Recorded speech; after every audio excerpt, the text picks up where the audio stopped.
one B26 Kubota oil change. Just took it down from the shelter, but now it's starting to rain on me, so I think we're going to have to give it a little cut until it stops raining. At least I hope it stops raining. All right, so since the weather's not cooperating yet, we're going to go through a couple of items that you should have ready prior to attempting to change the oil on your B26 Kubota. First of all, you're going to need a funnel. That's very important to get the oil in there. You're going to need a 14 millimeter wrench, either an open end or box end like I have here, or a socket. This is to remove the 2 oil plugs that are on the oil pan. A filter.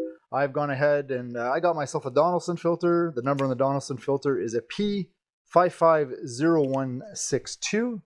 You guys can see that right there. You're going to need a drain bucket to drain your oil into, and you're going to need some SAE 30 weight oil. There are a number of different oils you can use. If you check your owner's manual, I use the 30 weight oil because I use the tractor in the winter to move snow, and I also use it in the summer. And on the back here, it does say that it is developed especially for commercial industrial diesel engines. So make sure that the oil you're picking up is for diesel. So it looks like it might have stopped raining. It's dark now. I'll have to get some lights set up, and we'll go out there and we'll show you guys what we're doing. So another really important safety tip before we get going on this: never use the implements to lift the machine and get underneath it. Cylinder could fail, machine fall on top of you. Lots of room under this machine without jacking it up. I just dropped the bucket and I dropped the 2 riggers on the back just to make sure it doesn't roll, and I put the park brake on, and that should be it. So do not get under a machine that you're lifting with the bucket. Really bad idea. Okay, so the first thing I want to do is get in here and I want to remove the actual oil cap, which is right here. We're going to spin that off. There you go. We have the oil cap off, and what that's going to do is that's going to allow air into the crankcase when we take the drain plugs out.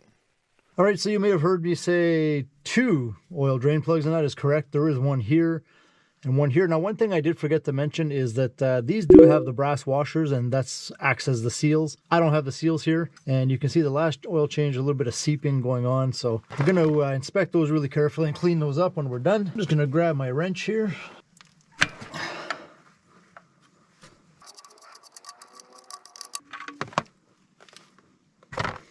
And then next I'll go to the other side here, trying not to make a mess of myself. Oh, that's way too tight.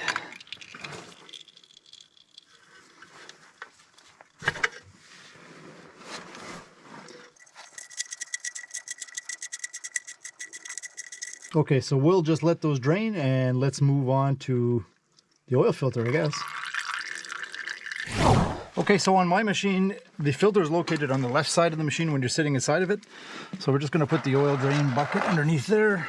I got my handy dandy little oil filter remover wrench here that I didn't mention. This was supposed to be done during the daylight, but the rain just really ruined it.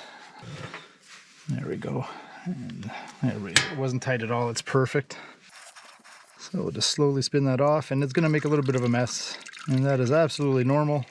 We'll clean that up with some brake cleans after we're done here. So far, nothing too difficult. We're going to give this surface a good clean wipe, wiping away from the inside so we don't get any sand or any of that other junk inside of the housing here. So housing is nice and clean. Next thing we want to do is just want to match up your filters and make sure they're the same.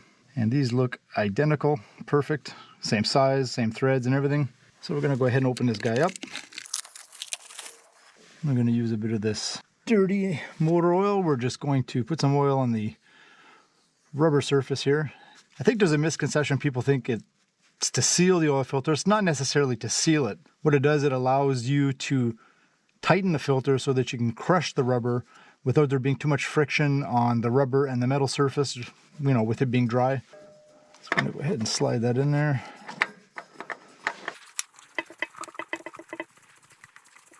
And my dog's eating something he's not supposed to be eating, I think. Then again, we're just using our hands. Give it a couple of good little cranks.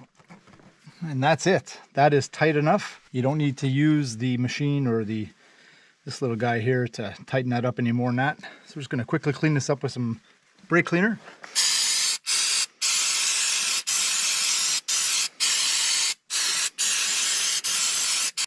Okay, so I've gone ahead and I've cleaned my plugs here, and you can see this is the washer that I was talking about.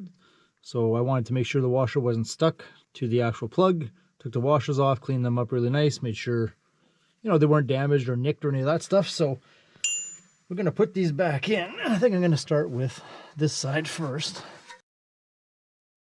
Make sure there's no debris up there. And we're going to do the same for the other side. Give these a little snug. Just nice and snug. And that is it for that. All right, give that another little wipe. And then once we put the oil in it and run it, we're going to come back down here and we'll check for leaks. All right, so here we are topside, and here is the funnel that I was telling you guys about. We're going to start with probably 3 liters of oil, maybe a little bit less. We're going to start it up, run it for a second, and then we're going to check our oil level a second time, and just to make sure. All right, for the simple reason is that I don't like those big jugs. I've gone ahead and dumped my oil into these single liters so that I can pour it in and know exactly what I'm putting in there. 2 and a bit. And we want that oil level to be at or above the little hash mark without running it first.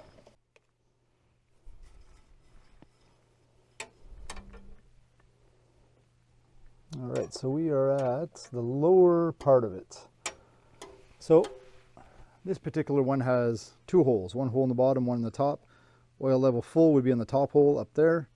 You can see that, and add oil would be at the bottom. So we're going to dump some more oil in there before we run it. This little motor doesn't take a whole lot of oil. Okay, looking good. We're almost on the top line. So we're going to go ahead now and we're going to run it. And we'll have to probably top it up a little bit. And let's start her up for about 30 seconds.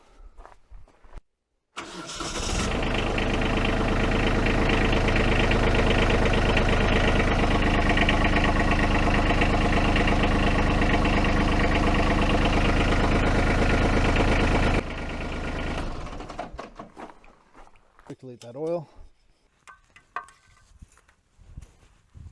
Right, you can see what I mean, how much lower the oil dropped all the way down to here. We're gonna have to add some more oil just to top it up. All right, let's run her for another minute and let's check for leaks.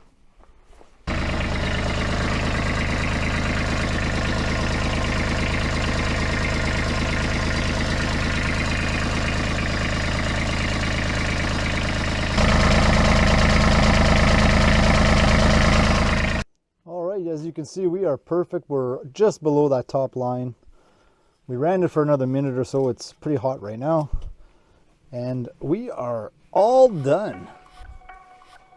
So everybody, if you have any questions about what I did in this video, or any suggestions or any comments on maybe something you think I did wrong, other than I know I didn't have the copper washers for the plugs, and that was something that I should add to the beginning of the video probably, is make sure you pick up those copper washers. They are super important. As you can see, we did check for leaks. No leaks there. I think we're good. We're ready for the winter, ready for the fall. I don't run it much in the winter, but at least now we're ready. Got some fresh oil, super simple. Remember, recycle the oil in a responsible way. Bring it to a waste depot or wherever you have in your area. And I hope you guys enjoyed this, and we'll see you next time.